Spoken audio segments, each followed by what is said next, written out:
Okay, hello, Hanna and Ben. How are you? We're good. Very Thank well, you. How thank are you. you? I am so excited that we're doing this because we have so much to share and so much to talk about from your journey, your entrepreneurship journey. There's so much that you've accomplished and that you can be proud of. And I'm so excited to share this with other people so that they can learn, they can be inspired from your journey and hopefully implement a few of your experiences in their business. So today we're going to talk about a few things, and I'm going to ask you a few questions about your business, and we'll see where this takes us. Is that okay? Sounds Absolutely. good. Let's do it. So the first thing that I would like you to talk about, and I'll ask you questions, but I think that one of the things we want to show from this interview is how you were able in a very short amount of time to take a lot of methods and tools and expertise that you had and to really align them into one program that you're offering now. And I would like to, in the process of this interview, to share how you did that because I think that this is a very, very useful thing to do in your business. The other thing also that we're going to talk about is how being an entrepreneur is really going through a roller coaster of up and downs and much more than we think in the beginning, and also very emotional. So, how do we fight this? How do we live with this? How do we recommit every day? We're going to talk about that. And also, something that is very dear to my heart is the mindset, right? How do we acquire this entrepreneur's mindset? We're not born with it. This is something we need to acquire. This is something we need to work on. And you're going to share with us how you did that to acquire this entrepreneur's mindset. And also, you're going to talk about how you went from having 2 clients to 15 clients. And so, showing how acquiring this mindset, looking at your own alignment, has allowed you not only to be better entrepreneurs, but also to make more money and to increase your revenue, right? So this is what we're going to talk about in this interview. But before that, I would really like you to introduce yourself and to tell us more about your business. So who are you? I'm Hanna Bear. I'm an educational specialist. Ben is a learning specialist. We have developed a program called NeuroFun Whole Child Therapy, which is a program where we look at why children are struggling to succeed. We work in a holistic way. We look at birth, pregnancy, nutrition, behavior, emotion, learning skills, and we very much believe that if you want to understand why somebody is struggling, you have to become like an investigator. And as an investigator, really look from all points of view and from all sides, and then also address all sides. To give you a concrete example, if a child is starting to function better with focusing or auditory processing, still may not have the learning skills. So you also have to address the learning skills. And if the child is afraid because he sees he's changing, and change can be scary, then you'll have to be able to address that too. And we really work with the parents. We validate the parents, we validate the child, and the parents are very much a part of our team. Wow. That sounds like a really important work. And I'm sure that a lot of kids and parents are really lucky to have you to be able to work with because this work is so important. I'm sure of that. So, really, thank you for what you're doing. Now, we have gone through a special year in 2020. It's an understatement, and we always have challenges, right? In our business, in our life, it's always something that happens. But something happened, especially in 2020, and I would like you to share, Ben, if you can share with us what were your biggest challenge on a personal level in 2020. Well, straight up, I would say the biggest challenge was a health issue. And being blessed in the health issue being discovered, and the fallout from it, basically, one of the enormous gratitude, being very touched by the people I was surrounded by in a vulnerable position. And it's something I've always felt in our work with families and with children is their vulnerability. And to be able to take that personal experience and bring it together with what our history of work has been, my own, and in working with Hanna as well, as a validation that really we're problem solvers together. And we want to instill, and we are succeeding at it, a realization in the child or the young person with whom we are working and the families that I have a right to thrive and to grow. And mistakes are good feedback on how to change. And that's really what we've been involved with. And I would say personally this year, my own personal life and what I really love doing have really merged into one. Wow, amazing. So there were challenges in 2020, but apparently you were able to overcome them. And I think that being in the context of COVID has probably not made it easy either. Yeah, that's a challenge in and of itself. Yeah, Right. access. Hanna is the technological whiz in our family, but I am learning Zoom. Right. Going online is not a luxury anymore, right? That's right. This is what That's happens. right. Now, as entrepreneurs, we have to manage our personal life, we have to manage our health, we have to manage COVID, which is something that is outside of our control, but we also have our businesses. So, Hanna, what were your main challenges in your business in 2020? Well, as you can see, it's Hanna Bear and Ben Baer were married. Yes. So building a business as partners in and of itself is a challenge. Because we're building our business starting from our home. I mean, we're all contained to our own home. So when you don't like your business partner, you also live with your business partner.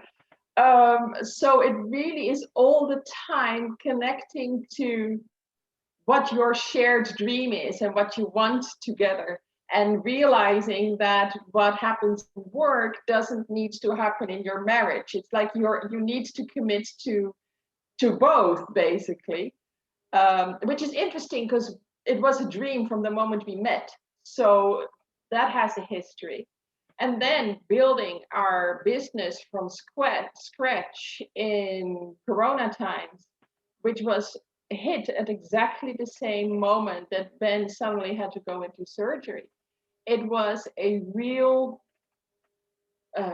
looking at challenge, yeah, really looking at what are we doing, where are we going. He was high risk, so it's like it really became clear that we had to look at how we work, and we really had to look at going online, which we never saw ourselves doing, thinking that that is not how we can work. Yeah, so it really was taking a look at are we going to pivot? Are we going to do something totally different? I remember having a whole list of other things that we could do. And you at one point talked about your unique brilliance, and I translate unique brilliance as doing something that gives you energy and not doing something that takes energy. And I realized that in building our business, we recently talked about that because that keeps coming back.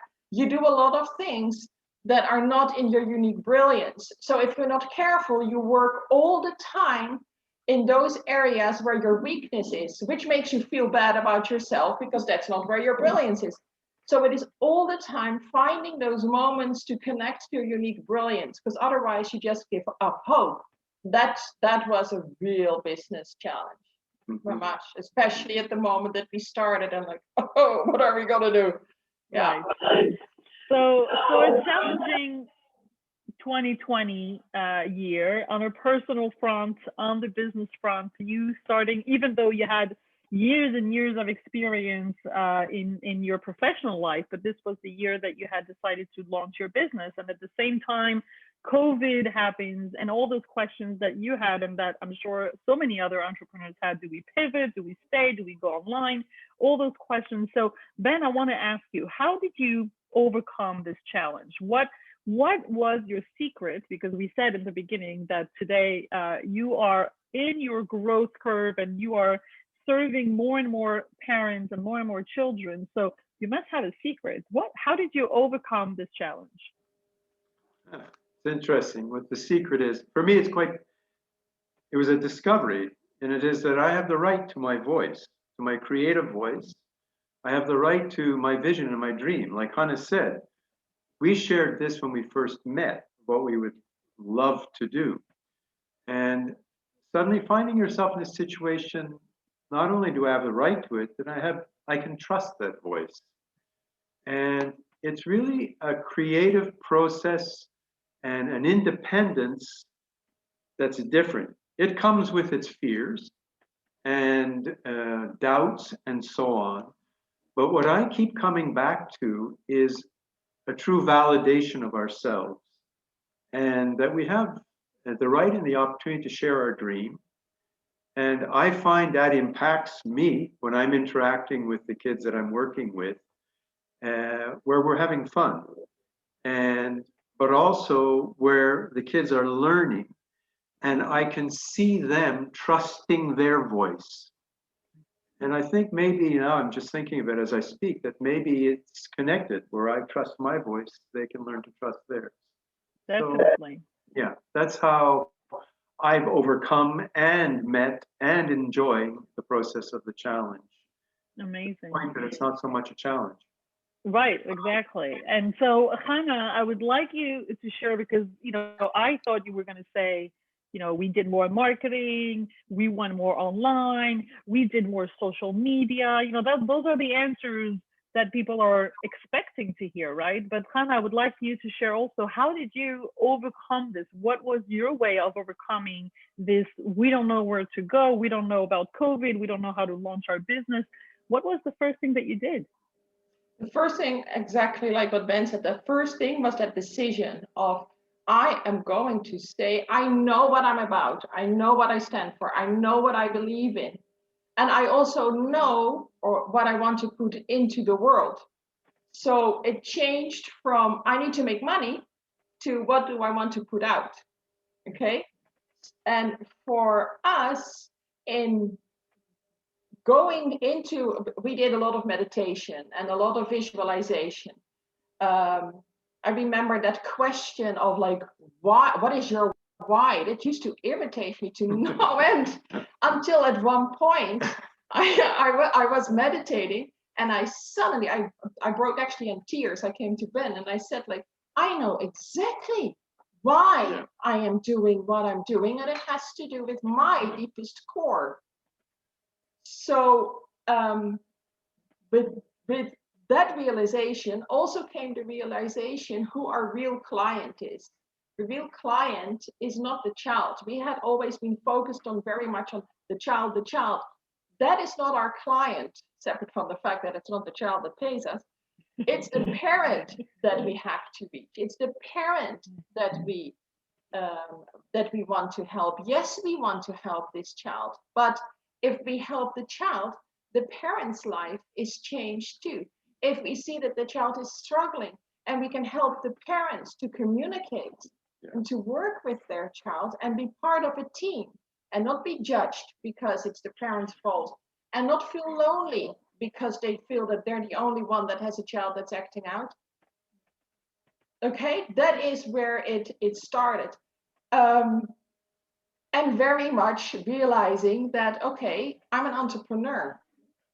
When we were working for somebody else, it's your job. But now it's about, I am putting myself out in the world. So you come back to what Ben said. I have the right to say what I say. I have the right to believe what I believe in.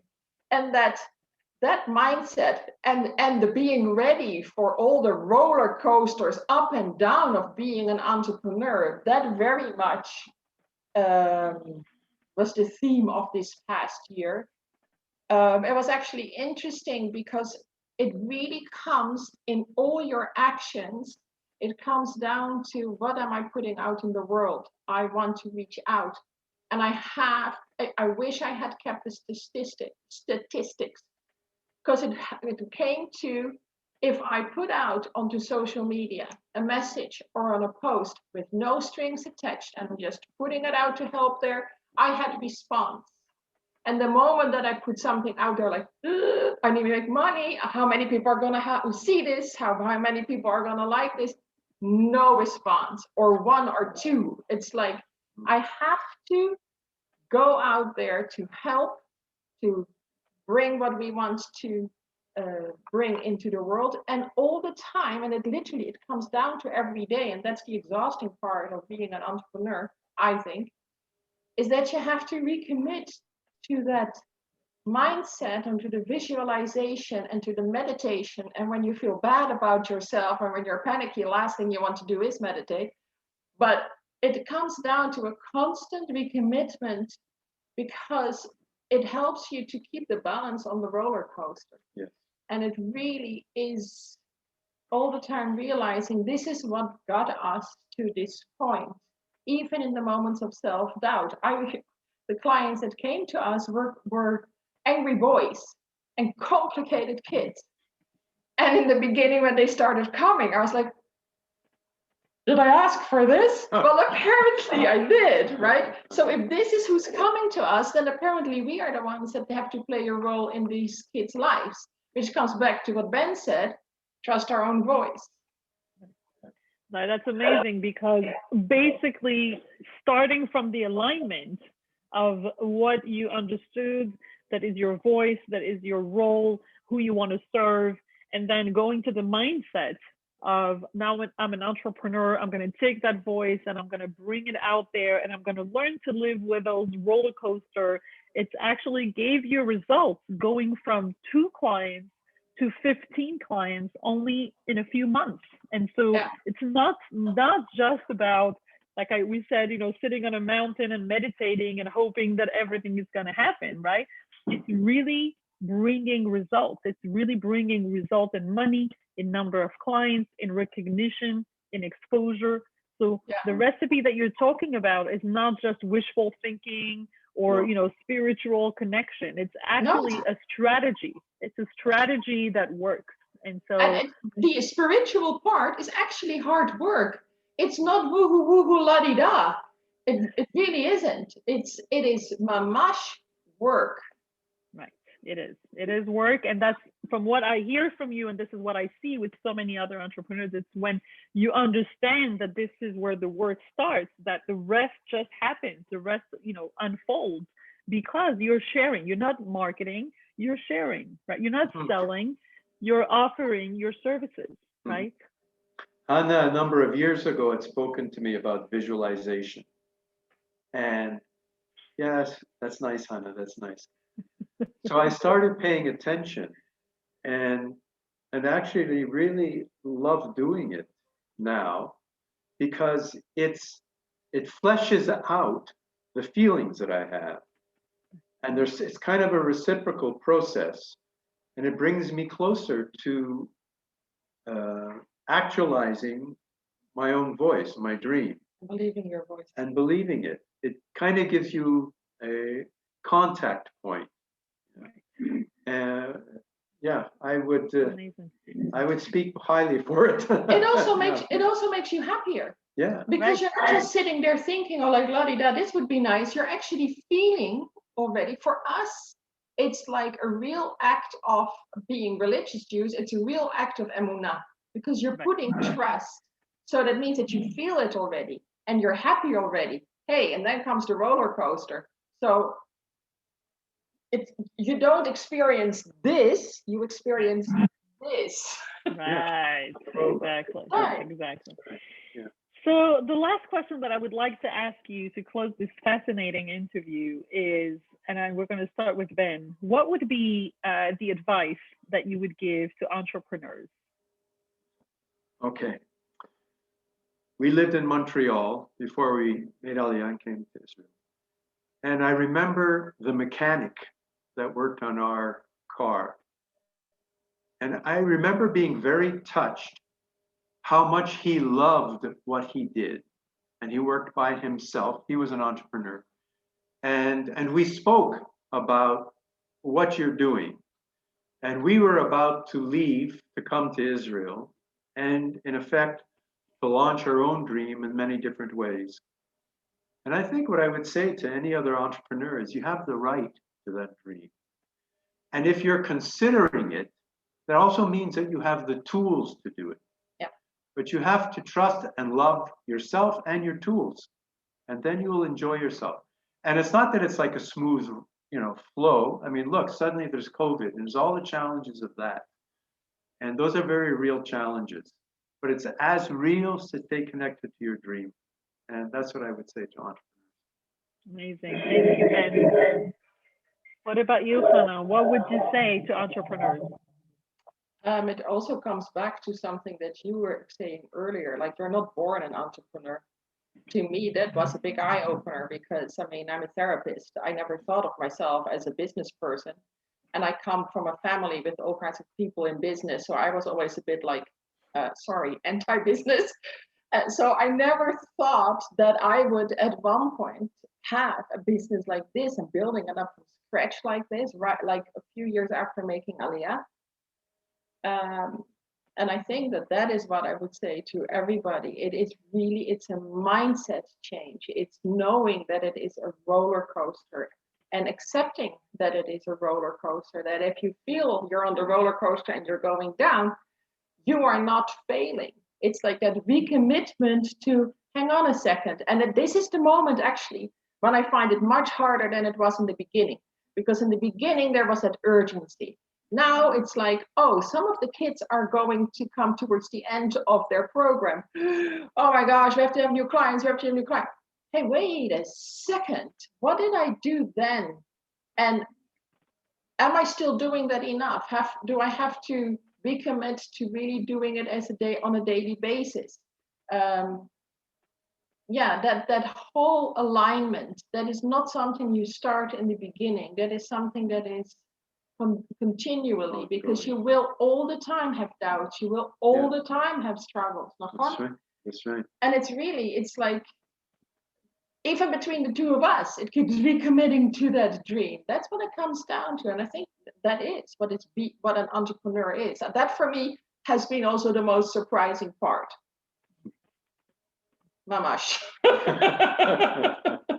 Amazing. Yeah. Amazing. It is the surprising part, because when you speak about business, you expect people to think of, strategy and marketing and sales and money and financial projections, which we do speak about, right? Because we need that as well, right? But before all that, this is what you're talking about, right? The alignment, the mindset, knowing that you're at the right place, offering the right offer to the right people. This is what's going to make you successful at the end of the day. This is what's going to bring you clients, and this is what's going to really make also your revenue increase.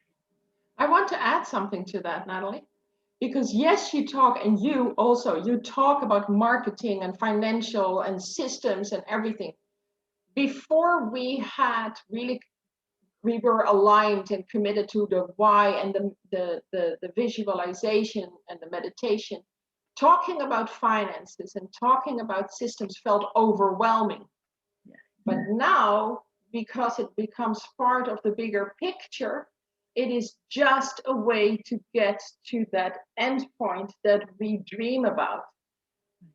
It's a total different energy. It's a total different emotional response that you have yourself, because that is actually where you as an entrepreneur are working most likely, unless you're an accountant, not in your comfort zone. Unique excellence. Exactly. So it's totally out of your comfort zone. It feels overwhelming. You feel inaccurate, and so on and so on and so on. But you know why you're doing it, and you're connected to that. There. It makes it totally different. And I'm going to ask you a last question. What do you think, because you talked about how I teach systems and how I teach financial projections, what do you think being in the program, how do you think being in the program helped you in this process? We've had discussions around that, because when we started with you, I said to Ben, I want to invest because it's gonna. At that moment, I was still ahead of Ben. Ben was still in the employee mindset, and I had already run my own practice, which just grew organically, not like we're doing it now. And I already had a more of an entrepreneur mindset. And I said to Ben, I want to invest in this because it will save time. I don't have to. I was losing my energy and my flexibility in having to invent every wheel. Yeah. And now, like I said, actually one of the reasons we signed up with you is because of the spiritual part, because we could not have worked without that, because we connect to that. But then to get the practical tools and be taken by the hand, and not, like I said, having to invent every wheel, and having the room to focus on where we want to go, being cheered on and pushed, because you can be quite pushy, which is good. It's a compliment.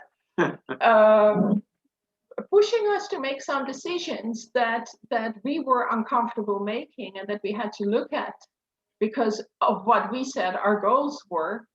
The tools that you have given. It's the whole program. I mean, the program and you are accessible, and that means, like, for us, there was a discovery process and a learning process far beyond our own mikzoa, our own profession, which we're very comfortable with and continue to appreciate and enjoy the enrichment of it. But these were tools that we needed. But you make them accessible in a way that it's more than a tool. The tools become a part of your vision and your dream. Video. And it's not that they're separate and, oh, I have to do this. No, it's a part of giving your voice a platform, wings, so that it can thrive. Yeah. So, and that was very much for me a first-time experience. Okay, this is accessible. And so I found that both practical in dimension, but accessible in terms of mindset. So very much appreciated that. Yeah, agree.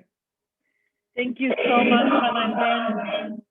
This is very precious, as your experience, your journey, what you're sharing today is going to help a lot of entrepreneurs understanding, maybe why they have resistance, maybe why this is not going the way they want to go. And I really thank you for sharing your journey and your experience as an inspiration. Thank you so much.